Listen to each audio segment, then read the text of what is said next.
It's midday right here in Nigeria. Welcome to Lunchtime Politics. We'll bring you up to speed with the big happenings in politics and in the polity. I'm Jeffrey Uzanga. Let's get to the big stories, beginning with the headlines. Edo State Governor Monday Okpebholo wins at the Election Petition Tribunal. His contender, Asue Godalo, heads to the appeal court as Okpebholo extends olive branch.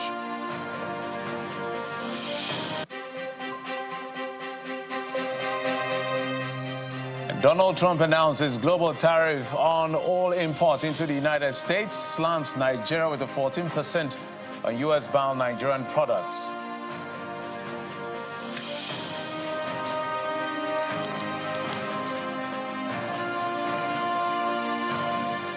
Thanks again for joining us on the program. It's now hours since the Edo State Governorship Election Petition Tribunal sitting in Abuja affirmed the election of Governor Monday Okpebholo of the All Progressives Congress as governor of Edo State.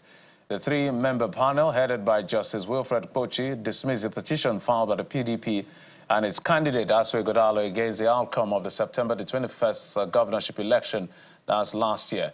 In its judgment, the panel says Mr. Godalo and the PDP failed to call competent witnesses to prove the allegations of non-compliance with the Electoral Act. Our correspondent, Emmanuel Ekele, reports. After about 6 months of legal tussle, the Edo State Tribunal has affirmed Monday Okpebholo as governor of Edo State. Before the commencement of the judgment, the courtroom at the National Judicial Institute, Abuja, is filled to capacity with lawyers and supporters from both sides. In the lead judgment read by Justice Wilfred Kpochi, the tribunal said non-compliance must be proven convincingly. The tribunal says the failure of the petitioners to call polling unit officers, presiding officers, or even voters during the election proved fatal to their petition. The tribunal says most of the 19 witnesses called by the PDP merely gave hearsay evidence during the proceedings. Justice Kpochi faulted what he termed as PDP's reliance on Section 137 of the Electoral Act to dump documents on the tribunal. The tribunal says it's not for the court to scrutinize documents tendered by the petitioners. The tribunal further adds that the BVAS machines tendered by the petitioners remain dormant, as it is not the duty of the tribunal to access the data in the machines. In the unanimous decision, the tribunal thereby restated that to prove overvoting, as alleged by Godalo and the PDP, there's a need to tender the voters' register, BVAS machines, and polling unit results, or Forms EC8A. Following this, it dismissed the petition for lacking in merit. The panel also dismissed the petition of Action Alliance for lacking in merit and being frivolous, and that of Accord Party for its inability to prove allegations of irregularities.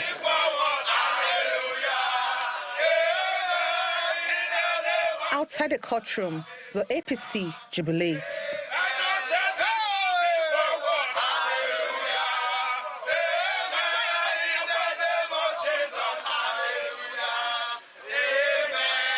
The Governor's Council speaks on the judgment and the purported judgment that leaked a day before. It's unfortunate that when you read those so-called leaked judgments, they were written by lawyers. So it appears that there are lawyers who are out there to tear down the judiciary. If we destroy our judiciary, then we have nothing. Not just in election matters, but generally. If we question the credibility of the judiciary and tear it down, then the country is actually finished. Now, we respect the judgment. The judgments delivered had absolutely nothing, no semblance whatsoever with all the documents that were circulating yesterday. The court has listened to the case. The tribunal has given its reasoning.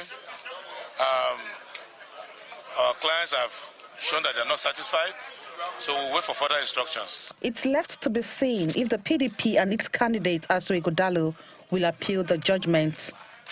Emanuela Ekele, Channels Television News.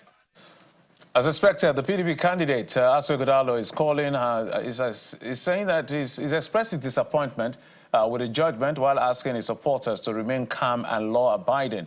In a statement personally signed by him, Mr. Godalo says that while he may not agree with the verdict, he remains steadfast that the rule of law must remain the bedrock of our democracy. Mr. Godalo says that As an avowed Democrat, he respects the judiciary as the last hope of the common man and is going ahead to challenge the judgment at the higher court. The statement reads in part, "I have therefore instructed my legal team to proceed to the Court of Appeal to challenge this decision, which we consider a huge travesty of justice. This is not about me or any single individual. It's about the very essence of democracy, the preservation of our collective right to freely determine our future and the legacy we leave for generations unborn." Those were the thoughts of the PDP candidate in that particular judgment. All right, there will be two-part conversation. First, let's talk about this judgment that came yesterday, and then we'll talk about what's playing out in Bayelsa State in just a moment. Let's bring in Crusoe Sage, who was a media aide to former Governor Godwin Obaseki, joins us via virtually. Mr. Sage, thank you so much for coming at short notice. So let's get this straight up. How has the party generally, we've seen the thoughts of Mr. Godalo, but how is the party internalizing what has played out in court yesterday at the tribunal? Yeah, the party has also put out a statement rejecting the judgment of the tribunal and along the directives that have been given by the candidate. The party is following his lead, and we're going to seek redress in the appellate courts. We do not believe that the judgment that was given reflects the evidence that was supplied in the course of the trial. Let's interrogate that evidence in just a moment. Some of the thoughts by the judges said, based on the fact that you're relying on Section 137 of the Electoral Act, which basically says that, look, you can actually, because we're going to come to that controversial part as well in terms of what the Electoral Act says as against what the Supreme Court judgment was in the presidential election. But let's stay with what the judges said. So you cannot just dump this data on us. It's not our job to find out what is in the data. So they are saying this data was actually dumped on them. So let's probe that one first. Is it that the lawyers did not do a good job, or what exactly went wrong as far as that statement is concerned by the justices? Yeah, well, there's Section 137 says exactly what it means, which is that if on the face of the document supplied to the court, you can prove non-compliance, then you don't need to bring witnesses to come and testify. And in any case, we challenged the situation in 700 locations. If we were to bring witnesses from each of the 700 locations, it would have been physically impossible to entertain all the witnesses, even if it was just witnesses we're going to call throughout the entire trial. I think that's the reason why sections like that exist, to make things that are physically impossible feel provable. What we think is that the way the tribunal ruled, it's going to encourage people to be more flagrant during elections and do terrible things, because they believe that once they've successfully carried out their illegal acts on the field, it is not going to be possible it won't be physically possible to disprove what they have done in the courts. So we think the law has been thrown on its head, and we're going to seek a higher interpretation at the appellate courts. Because this is a conflict between Evidence Act and what the provision of this law says. I remember what played out at the Supreme Court when the presidential election held in 2023, where witnesses had to be called, and these were some of the issues. But is it that the lawyers, the PDP lawyers, were not aware of this? Because on one hand, that is another issue we're looking at in terms of the legalese. But on the other hand, they are saying that if you say there were irregularities in about 300 or so plus polling units, and you're bringing only 19 witnesses, 5 of them are the polling unit agent, the other were just by hearsay. So it feels like to the onlooker, this has already fallen flat on its face, or is that not what played out in court? Not exactly. If you even look at our case, we were not even challenging what happened at the unit. We had documents showing that the results that we got at the units were correct, were consistent with what the people did on election day at the different units. We talked about things that had to do with the documents that were not filled at the rack center, and you don't have agents, polling unit agents or voters at the rack center. It's only INEC officials that you have at the rack center. So since INEC was part of the bodies that were going against in the court. It was not possible to pull witnesses from the people we are taking to court. It was up to INEC to come up and say that the claims we made with the documents we presented that they were not filled, it was up to them to come and defend themselves and say, oh, the documents were filled. We provided the documents, they were not filled. We provided all the unit results that emanated from the various units which were certified by INEC. We had certified true copies handed to the court. So we think we substantially complied with what the law requires. And the matter was supposed to invariably go in one direction, and that is to approve the petition that we brought to the court. But unfortunately, the judges thought otherwise, so which is the reason why the appellate courts exist. We're going to take this matter to the higher courts and seek further interpretation. Wind down. Let's talk about what new position you be conversing, because you can't bring new evidence as far as maybe the appeal court level is concerned all the way, because this will likely, however it goes, we know this is going to be determined at the Supreme Court, whether you get to your favor in the next level or it's against you at the next level. So what are the new things, or what is the new angle the lawyers will be looking at that you think they missed out on this particular one? Well, I'm not a lawyer, but I understand that there's no possibility of bringing on new evidence when you are going to a higher court. What the higher court will largely do is to look at the process that was carried out by the preceding court and determine whether the preceding court did their job as they should according to the Constitution, according to the law. And that's what we're going to be pursuing. We believe that we sufficiently proved the case, at the tribunal. It's just that the judges, for whatever reason, did not see the matter as we tried to portray it to them. And we're going to further show this to the judges at the higher courts, and we believe that they will see reason with us. Section 137 stands for what it stands for, and we believe that we sufficiently provided evidence to prove our case. And we're sure that if the right thing is done at the appellate courts, they will rule in our favor. Chris Osage, we're going to be looking out for it. Coming days, there's still time within the time allowed by the Electoral Act to look at all that is playing out. But our focus is zeroing in on Section 137, juxtaposing that with the pronouncement of the Supreme Court at the presidential election. And now, if it ends at that court, we'll now know what the final position will be. It's electoral jurisprudence, it's all evolving. But must thank you, Chris Osage, former media aide to former Governor Godwin Obaseki, coming on the program to espouse his position on this issue. Thank you, sir. Thank you for having me. Absolutely. All right, let's tell you that the United States President Donald Trump has intensified a global trade war as he slapped sweeping tariffs on imports from allies and foes alike, sending markets into what you consider a tailspin and upending decades-long free trade norms, slamming 14% on Nigeria. Nigeria's main exports to the United States include petroleum and non-petroleum products amounting to billions of dollars. And so far, there has been no official response from the Nigerian government, who may have perhaps been studying the development before perhaps it responds. And according to a list of affected countries published by the White House on its social media, the 14% slammed on Nigeria is a discounted reciprocal tariff, in response to an alleged 27 tariff charge to the United States by Nigeria. Holding up charts, as you see, the sweeping measures in the White House Rose Garden, Trump revealed particularly stinging tariff on major trade partners, China and European Union, on what he describes as Liberation Day. Okay, so that's as far as that is concerned from the United States. So we need to brace up. We don't know the position of the Nigerian government as far as this particular tariff issue is concerned. I wish we could show the particular part. My producer can show Nigerians that particular part where were affected in the chart that he held up that was posted on the White House social media handle at some point. But hey, let's move away from that. Something is playing out. 12th of April is almost a day. Bayelsans are anxiously waiting for what will happen on that day because a group known as the New Associates putting together a mega rally to honor the FCT minister and the president, saying the president has appointed their sons in different positions.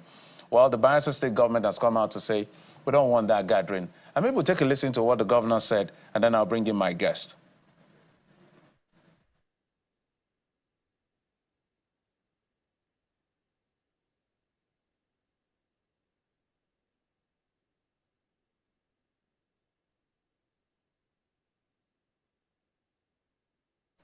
I wish we could get the thoughts of the governor, but hey, let's get the thoughts of the technical advisor to the governor on communication and strategy, Don Abednego, joins us right here in our Lagos studio. Mr. Abednego, thank you for coming on the program. Yeah, thanks for having me. I think it's nice being here. Fantastic, also seeing you. And your name is a rare name, by the way. It is, and a whole lot of folks are trying to get some money so that they can procure this name, but it's not for sale. Anyway, for you, I can let you have part of it. Not a problem. But let's get to the business that made us invite you here. So, is this Governor Aide declaring Nyesom Wike persona non grata in Bayelsa State? I think no Nigerian has ever been treated that way. And we can start with the FCT minister, a distinguished member of the Executive Council of the Federal Republic of Nigeria. We do not have any personal problems with him. The interest of the Bayelsa state government, and that should be the interest of all Nigerians, is to ensure that there is peace and tranquility in this country. It is also important to mention that Bayelsa state holds a very strategic position in advancing the prospect of democracy and, by extension, economic progression and prosperity. It is true, therefore, that any time things get wrong in Bayelsa states, by extension, it gets wrong totally within all Ijaw communities and it speaks to the entire Niger Delta. And don't ask me. The position of Bayelsa state and the Ijaw nation, and by defiance, the Niger Delta, is that critical assets of the federal government are located there. The strength of this country largely leans on oil revenue. The federal government has consistently pronounced that in advancing the prospects of a new Nigeria under the renewed hope of President Bola Ahmed Tinubu is that crude production is going to be raised up to 2 million barrels per day. And that's a fantastic thing, because it will make us to have better education. They will profile education in this country. They will ensure that Medicare and Medicaid in this country is taken to a new level. It will make us to have critical infrastructure. Remember, in Bayelsa state and indeed the Ijaw nations, we do not have this critical infrastructure, but the hope is there that the governor of Bayelsa state is doing fantastically well in providing critical infrastructure for our people, advancing the cause for educational reprofiling, and all of that. It is therefore necessary that we sustain the peace in Bayelsa state. So it is not about declaring someone in the persona non grata. Are you saying that the coming of Nyesom Wike, which he has a right under the Constitution, under his fundamental right to associate as he likes, to move as he likes, and even being a top official of government, are you saying that his coming to Bayelsa is going to upset the peace? But hold your thought for a moment. Let's take a listen to what your governor had said, and then you'll respond to that question. States, particularly one George Turner, is threatening the peace of this state. And recently there is a report with his own number that is going to host the Minister of FCT in Tombia roundabout in Bayelsa. The minister is not from Bayelsa state. This is not FCT. This is Bayelsa state.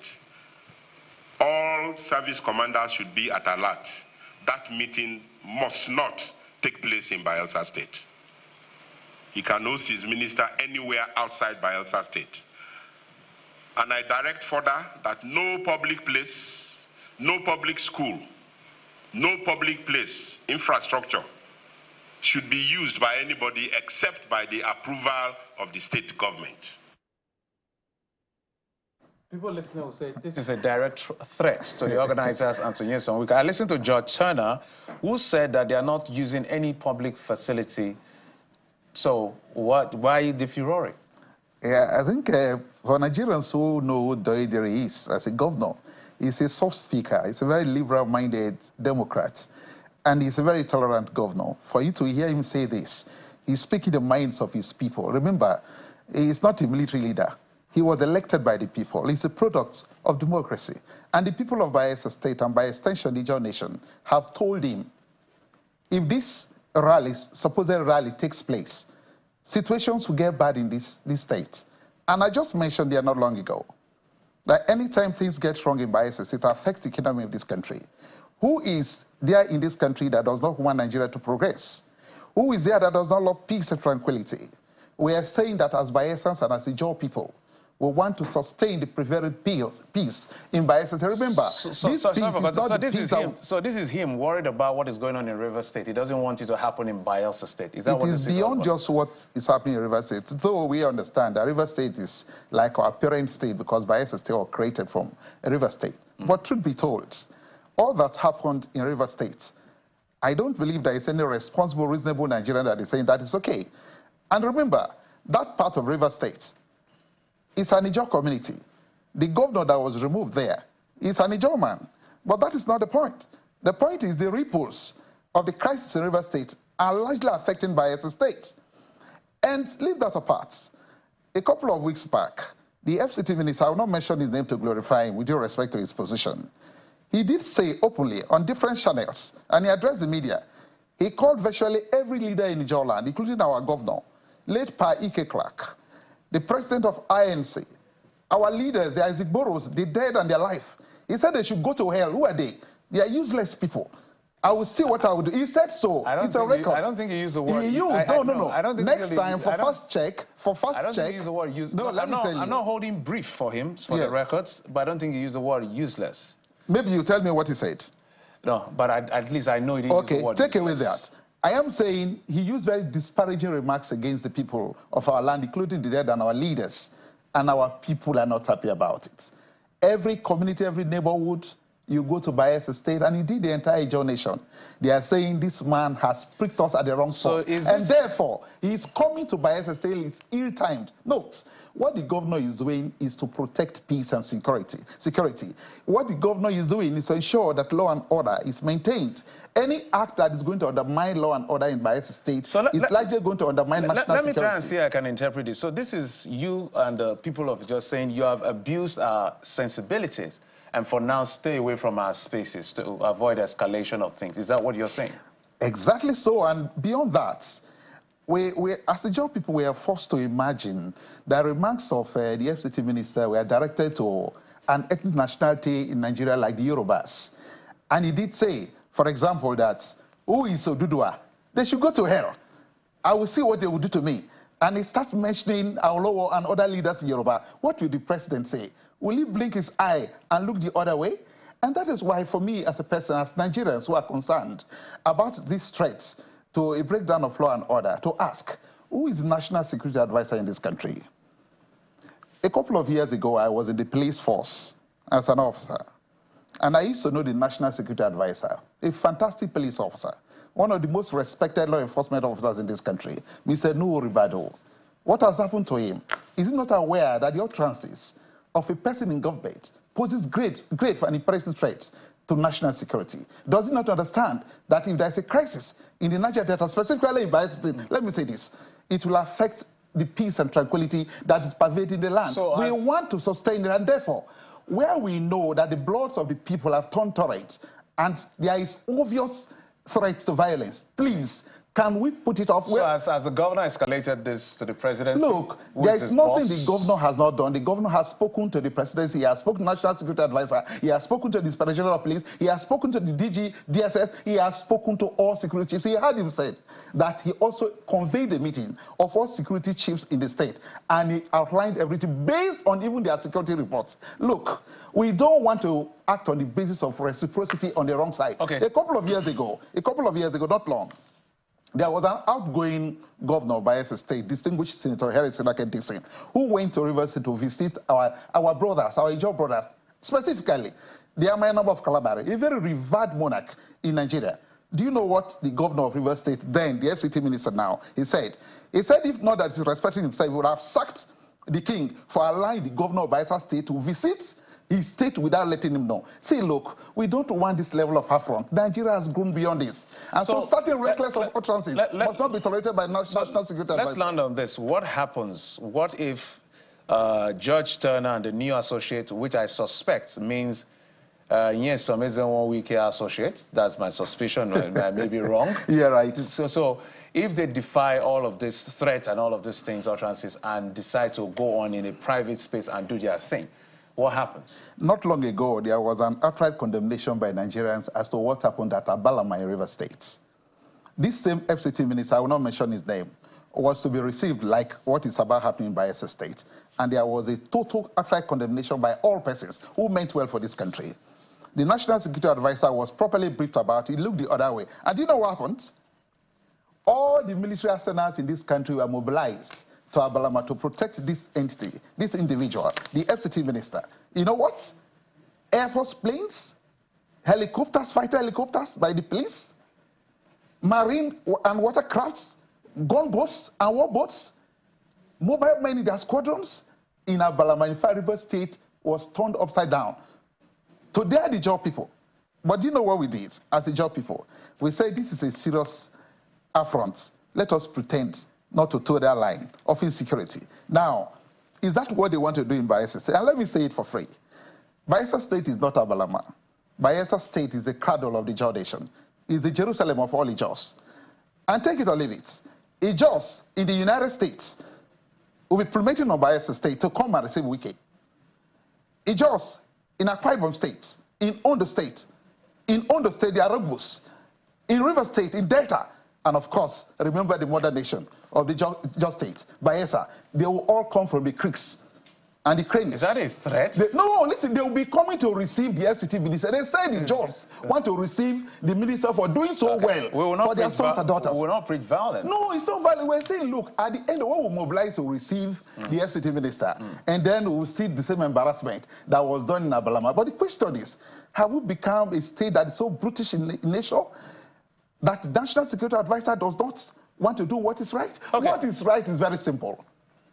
Put off this rally for the sake of peace and tranquility, for the protection of the national economy, because if there is crisis in Bayelsa State, all the security forces that are protecting national assets will be demobilized down to those areas where there are crises to settle down situations. And then some people who do not mean well for this country can undermine the security architecture of this country. It's quite clear that the government doesn't want him to come back. We don't, not just the government. Every leader in the Ijaw nation at home and in diaspora does not want this rally to hold. At the end of the day, we're already dealing with the issue in River State. We don't want a more escalation within that region. So I'm sure the government is listening to you, listening to everybody, and there'll be a way to find a path to peace, so that whatever crisis is brewing is averted as much as possible. I don't know what it is that will be done to avert that. But hey, we must thank you for coming on the program, Mr. Abednego Don, technical advisor to the Bayelsa State Governor on communication and strategy. Thank you, sir, for coming to Lagos to join us here.